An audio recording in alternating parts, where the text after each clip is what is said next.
рамках фестиваля Никита и Дарья Нагорные также провели показательные выступления и мастер-классы для юных якутских гимнастов.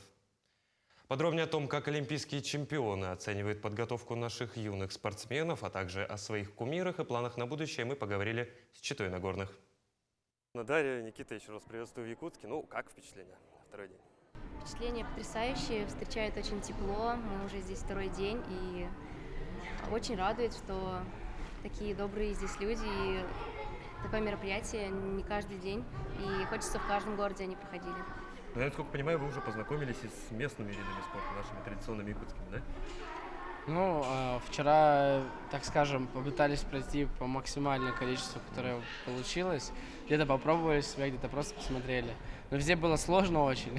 Но главное, наверное, здесь это культура, история, которая на протяжении всего этого времени передается и насколько она ценится. Потому что вчера мы заметили, что ребята, конечно, даже больше отдают, наверное, должное культуре своей, нежели там традиционным видам спорта, которые сейчас там олимпийские и так далее. Ты сегодня прошла большое мероприятие с детьми. Как вам наши якутские спортсмены?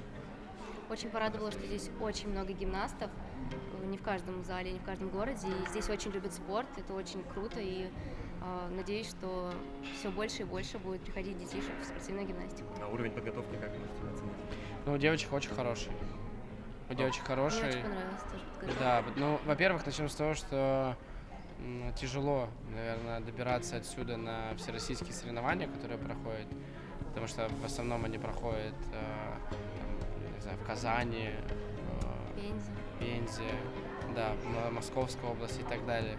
Вот, плюс часовой пояс и так далее. Но, тем не менее, все равно проводятся соревнования здесь, и в Владивостоке в том году проводили соревнования. Я знаю, что здесь Ева, девочка, кстати, которая мы сегодня снимали сюжет один для моего YouTube-канала, была у Даши в команде, вот она там заняла 3-е место.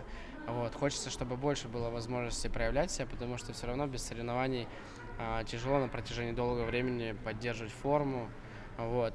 Понятное дело, что можно проводить школьные соревнования, но учитывая, сколько здесь специалистов, хороших тренеров и ребят очень активных, талантливых, спортивных, вот. Хотелось бы, чтобы они принимали участие больше на всероссийских соревнованиях. Вот я сегодня наблюдал за тем, как дети на вас реагируют. Вы же буквально для них кумиры, вот тех, кого они видели по телевизору. А на кого вы равняетесь после стольких вот спортивных достижений? Ну, смотря какая сфера брать.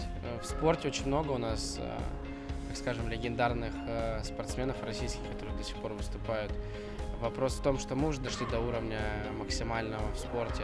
Даша вообще уже закончила. Сейчас, наверное, тяжело, да, это сказать. Даша закончила. Главное себя заставлять, себя тренировать. В ее случае ей уже заставлять себя не надо. Вот, потому что она уже не выступает на соревнованиях. Я еще выступаю. Но, тем не менее, сейчас, наверное, самая главная мотивация — это даже не кумир, а международные старты, которые мы все ожидаем. А что касается, наверное, кумира в детстве, конечно, это наши легендарные спортсмены. И тех, кого мы не застали, и тех, кого застали. И Алексей Немов, который 4-кратный олимпийский чемпион, легенда просто спортивной гимнастики. И до сих пор его все вспоминают и передают, так скажем, его опыт и детям, и шоу, которые участвуют, и так далее.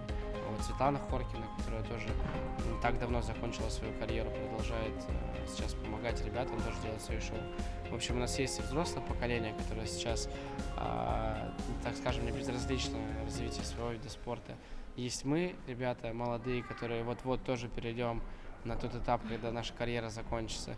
И есть дети, которые сегодня нуждаются в таких встречах, как была сейчас у нас, нуждаются в общении живом, а не просто смотреть по телевизору. Поэтому для нас это очень важно. И в том году мы Стараемся ездить по городам. В том году мы объехали 7 городов. В этом мы хотим проехать около 20. И, кстати, Якутск для нас это был 4-й.